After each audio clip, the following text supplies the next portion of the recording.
클로징 킥 시간으로 이어가겠습니다. 미국 증시의 마감 상황을 정리해 드립니다. 3대 지수가 급 반등으로 마무리됐던 하루, 나스닥 지수는 장 초반의 탄력도 그대로 막판까지 잘 끌고 가면서 마무리가 됐죠. 2.78% 급등한 25,122선에 거래를 마치고 있고요. S&P 500 지수 역시도 1.67%, 오늘은 중소형주의 강세까지도 함께 포착이 되고 있습니다. 1.4% 가까운 상승이었고요.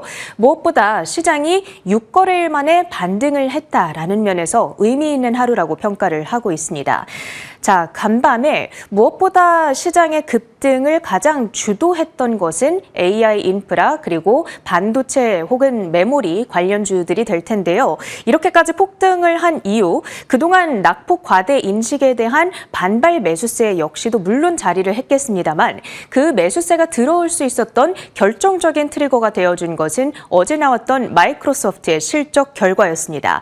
다음 화면을 보시면 어제 실적의 가장 중요한 시사점은요, 그동안 들였던 막대한 AI 인프라 투자가 드디어 성과로 실현되기 시작했다라는 것, 애저 클라우드 부문의 성장률이 그것을 증명해냈습니다. 지금 이 이미지를 보시면 초록색 선으로 표시되어 있는 것이 클라우드 애저 부문의 성장률이 될 텐데요. 이번에 무려 43% 고성장을 달성한 것으로 나타납니다. 이게 최근 4년 내에 최고 성장률을 기록한 수준이고요. 그리고 월가에서 기대됐던 40%의 성장률도 웃도는 성과였습니다. 물론 파란색 바그래프로 표시되어 있는 설비 투자는 그보다 더 높은 70% 급증하면서 410억 달러를 기록한 게 사실이긴 한데요. 그래도 이게 예상보다는 적었습니다. 그리고 무엇보다 투자자들이 가장 지금 보고 싶어 했던 거, 그러니까 투자가 매출 성장으로 연결이 되는다라는 점,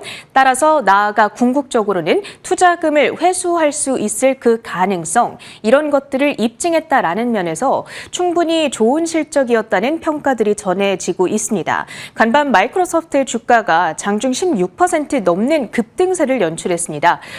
시가총액 순위가 이렇게 높은 회사가 16%의 급등이라니 엄청난 상승이죠.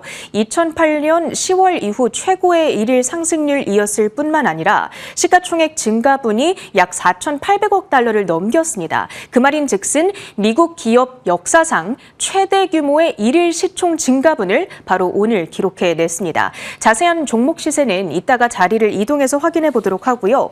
이제 잠시 매크로 이슈로 넘어가서 연준이 가장 선호하는 물가 지표, 어제 워시 의장 역시도 FOMC 기자회견에서 PCE 물가를 가장 핵심적으로 본다라고 얘기를 했죠. 바로 그 PCE 데이터가 간밤에 발표가 됐습니다. 일단 숫자를 먼저 보시면 전년 동월 대비 3.7% 상승을 했고, 이게 지난 5월에 받아들었던 4.1%보다는 훨씬 낮아진 점이 다행이었습니다. 특히 전월 대비로 봤을 때에는 0.1% 오히려 내렸는데, 이 역시도 2020년 4월, 그러니까 코로나19 팬데믹 당시 이후로는 우리가 처음 목도하는 하락의 케이스였고요. 더불어 변동성이 높은 식품과 에너지를 제외하고 봤을 때에도 3.3%와 0.1%로 각각 5월의 수치 대비 상승폭이 둔화된 모습을 확인할 수가 있습니다. 다만 뉴스 헤드라인에 나와 있는 것처럼 The danger is far from over, 아직 위험은 끝나지 않았다라는 이야기를 하고 있는 것인데, 이 6월은 사실 미국과 이란이 휴전에 접어들면서 에너지 가격이 크게 내렸던 시점입니다. 지금 밑에 제가 준비해온 이 이미지가 브렌트유와 WTI 유가의 3개월 차트인데요. 바로 이때쯤이 6월이 시작되는 시기입니다. 6월 들어서 쭉 이렇게 유가가 브렌트와 WTI 모두 내려간 모습을 확인하실 수가 있죠. 이때가 바로 휴전기였기 때문인데, 다만 이후에 이 중동전이 최근에 다시 격화를 하면서 유가가 다시 올라왔다라는 점, 따라서 오늘 확인된 물가 둔화가 조금 일시적일 수 있다라는 우려감이 나오고 있는 거고요. 이에 따라 마켓워치에서는 인플레이션이 올해 말까지도 3% 라인을 웃돌 가능성이 가능성이 있다라고 얘기를 하고 그렇게 된다면 연준의 추가 금리 인상 가능성을 배제할 수 없다라고 경고를 하고 있거든요. 그 부분은 우리가 올 하반기에 꾸준히 관찰을 해봐야 되는 한 가지 중요한 포인트가 될 것 같고 어찌됐든 일단 오늘 이렇게 물가지수가 잘 나와준 점은 다행이죠. 이 부분 역시도 상승의 한 가지 요인이 됐다라고 평가를 하고 있습니다. 그 밖에 재료들도 확인해 볼까요? 오늘 이 같은 상승에는 JP모건이 전날 냈던 보고서의 영향도 있다 이런 분석이 있는데요.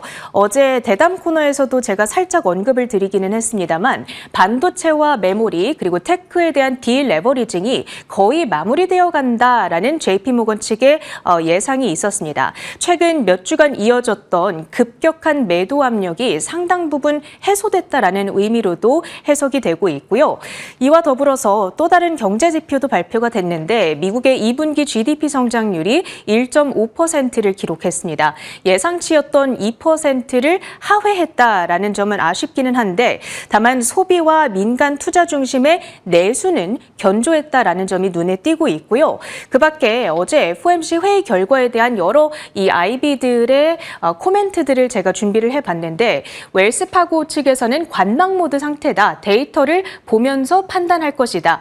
JP모건, 워시의 발언은 거시 전망이 없기 때문에 파악하기가 어렵다. 그러니까 어떤 뚜렷한 해석을 내놓기에는 좀 부족한 이 발언들이었다라는 평가들이 압도적으로 많더라고요. 자, 이제 애프터마켓 분위기로 넘어가서 아마존의 실적 결과를 보겠습니다. 마이크로소프트에 이어서 아마존도 그동안 시장이 가장 걱정했던 AI 투자, 이 투자가 혹시나 수익으로 연결되지 않으면 어떡하지? 된다고 하더라도 이게 너무 늦어지면 어떡하지? 이런 우려를 불식시켜주는 실적을 공개해냈습니다. 일단 헤드라인 넘버부터 보시면 2,006억 달러의 매출액에 5.75달러의 EPS를 기록했고요. 이게 각각 예상치를 크게 웃도는 숫자, 특히나 EPS가 1.82달러가 예상이 됐었기 때문에 그야말로 슈퍼 서프라이즈 수준이라고 얘기를 할 수가 있죠. AWS 클라우드 부문이 가장 중요합니다. 지금 가장 높은 매출 성장률을 드라이빙하고 있는 핵심 동인이기 때문인데 예상치가 31.3%의 성장률이었거든요. 그런데 실제로는 37%의 고성장을 달성했다. 그리하여 422억 달러의 매출액을 기록했고요. 역시나 예상됐던 405억 달러를 크게 웃돌았습니다. 이게 37%라고 하는 게 지난 2022년 이후로는 처음 보는 성장률이고요. 이 부문이 바로 오픈 AI와 엔스로픽과 같은 최대 AI 기업들에게 클라우드 서비스를 제공하는 바로 그 부문이라고 생각을 해보시면 되겠습니다. 그리고 시장에 관심이 집중됐던 2천억 달러 규모의 AI 투자 계획 역시도 그대로 유지를 했습니다. 유일하게 한 가지 걸리는 부분을 좀 찾아보자면 다음 분기 실적 가이던스가 컨센서스보다 조금 약했다라는 부분인데 그 이유는 프라임데이의 성과가 2분기에 잡혔기 때문이다라고 해석을 하고 있고요. 어찌됐든 알파벳, 메타와 달리 마이크로소프트와 아마존은 AI 투자가 실적 성장으로 연결되고 있음을 충분히 입증해 줬습니다. 그 밖에도 오늘 애플의 실적 역시도 공개가 됐습니다. 수치들을 쭉 볼까요? 일단 매출액과 EPS는 더블 비트를 기록하기는 했습니다. 그리고 이렇게 좋은 실적을 기록할 수 있었던 데에는 아이폰의 높은 수요가 판매량을 견인했습니다. 542억 달러의 아이폰 매출을 기록을 했고요. 다만 지금 애플은 중국 시장에서 계속 부진을 겪고 있는 상황인데 이번 분기에도 그 같은 흐름이 이어졌습니다. 195억 달러로 사실 눈높이가 높지도 않았는데 실제로는 188억 달러의 중국 매출만을 달성하면서 여기서 미스가 나타났습니다. 자, 컨퍼런스 콜에서는 서비스 매출이 부진했던 요인 그리고 중국산 반도체 칩 사용과 관련한 내용 등이 이제 주목을 받을 것으로 보이니까요. 잠시 후 어닝콜이 내용이 전해지는 대로 저희가 업데이트를 드리도록 하고요. 일단 애프터마켓에서의 즉각적인 시세를 확인해 보도록 할게요. 아마존의 경우에는 7%대 급등세를 연출하고 있고 그리고 캐펙스 규모도 유지를 하겠다라는 언급이 나옴에 따라서 하드웨어 진입 진영의 양호한 시세까지 동반으로 연출이 되고 있고요. 반대로 애플의 경우에는 현재 구간에서는 마이너스 4%대까지 낙폭을 조금 더 키워나가고 있습니다. 업종들의 분위기로 넘어가 볼게요. 최근에 이 필수 소비재라든지 여러 가지 소비 관련한 종목들 기술주가 부진하면서 이쪽으로 순환매가 유입이 되는 패턴이 나타났었는데 오늘은 정확히 그 반대의 움직임이 다시 부각이 됩니다. 기술주가 5.5%대의 압도적인 강세로서 오늘의 반등을 견인해냈고요. 이 소재 섹터 역시도 2.2%의 플러스, 반대로 커뮤니케이션과 필수 소비재가 2% 안팎의 약세로 가장 부진했습니다. ETF들의 시세도 확인해 보도록 하겠습니다. 기술주에 투자를 할 수 있는 VGT와 XLK가 5% 안팎의 강세였고요. 그리고 신흥국 증시에 투자를 할 수 있는 상품들도 전체적으로 강했던 가운데에서 대만과 우리 증시에 투자를 하는 EWT와 EWY가 각각 5%대와 11%대의 급등을 기록하고 있습니다. 그리고 필라델피아 반도체 지수, iShares 반도체 ETF에 투자를 하는 속스가 8.5% 급등세를 연출해냈고요. SMH 역시도 7% 가까운 급등세, 그리고 그동안 소외됐던 모멘텀 트레이드 역시도 되살아났다라는 것이 특징인데 iShares 모멘텀 팩터 ETF, 줄여서 MTUM 역시나 5%대의 동반 강세를 연출해냅니다. 종목들의 시세로 넘어가 볼까요? 일단 SK하이닉스부터 얘기를 해보겠습니다. 17.5%의 급등세를 연출합니다. UBS 측에서 긍정적인 평가가 나왔고 최태원 회장이 대규모로 주식을 매수했다라는 뉴스가 어제 저녁에 전해지기도 했었죠. 그리고 옵션 시장에서의 수급 개선이 복합적으로 작용하면서 이 같은 주가 급등세를 연출해냈다. 거의 150달러 선을 회복해내면서 오늘 마감을 짓고 있고요. 그러면 UBS에서 무슨 말을 했는가? 이 메모리 반도체의 높은 수익성과 에이전틱 AI 수요 증가를 이유로 투자 의견 매수 목표 주가 204달러를 제시를 했습니다. 커버리지를 이번에 새롭게 시작한 거고요. SK그룹 최태원 회장이 매수를 했다라는 소식이 처음으로 들려왔다라는 점도 물론 긍정적으로 작용을 했습니다. 미국 증시에서는 무엇보다도 이런 인사이더 바잉, 내부자 매수 소식이 들려오는 것이 언제나 아주 중요한 뉴스 혹은 호재로 인식이 된다라는 점을 꼭 기억해 보시면 좋겠고요. 그리고 마이크론의 주가도 덩달아서 18%대 급등세를 연출했는데 마이크로소프트의 가속화된 AI 설비 투자 기대감, 그리고 삼성전자의 메모리 공급 부족 언급, 주요 고객사들의 선구매 수요에 따른 투자은행들의 목표 주가 상향, 복합적으로 작용을 하면서 874달러 레벨을 회복해냈습니다. 샌디스크는 26% 가까이 덩달아 급등을 하고요. 웨스턴 디지털과 시게이트 역시도 오늘 10%대 회복에 나서고 있습니다. 자, 엔비디아도 볼까요? 2.65%의 급등이었네요. 반도체 종목군들로 수급 쏠림이 유입이 되면서 사실 장중 한때에는 3.8%까지 상승폭을 키우기도 했는데 최근에 D램과 낸드 가격 급등으로 인해서 마진율에 대한 피해가 좀 발생할 수도 있다. 이런 웨드부시 측의 입장이 전해졌다라는 점을 어제 언급을 드렸었는데 그런 것들 때문인지는 몰라도 상승분을 일부 축소하는 움직임이 나타났고요. AMD도 볼게요. 13%의 초급등이었습니다. 서스케하나 측에서 목표 주가를 500달러로 상향 조정하는 이슈가 있었고요. 이에 따라 장중에는 조금 더 탄력적인 시세를 연출하기도 했습니다.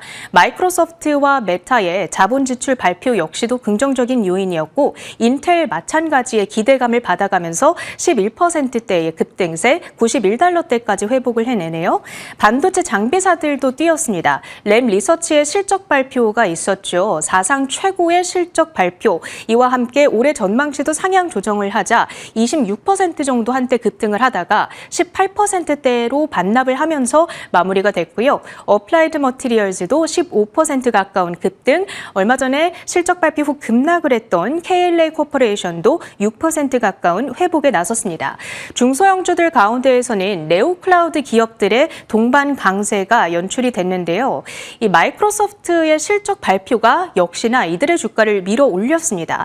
데이터 센터 임차가 한 분기 동안 1,300억 달러 규모의 신규 데이터 센터 임차 계약을 추가했다.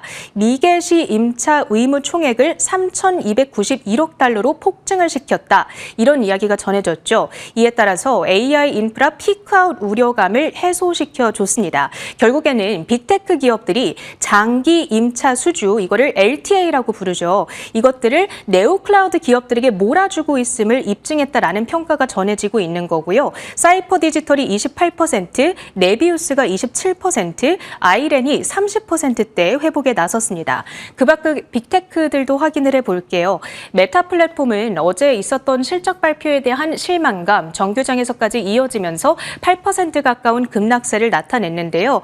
실적과 전망이 부진하다 보니까 여러 투자 회사들이 목표 주가를 하향 조정했다라는 점 챙겨보셔야 되겠고요. 마지막으로 테슬라 3.5%의 급등이었는데 자율주행 차량 호출 서비스인 로보택시를 마이애미로 확대하면서 텍사스주를 넘은 여러 미국 지역들로 이제 확산하고 있다는 기대감 받아갑니다. 클로징 킥이었습니다.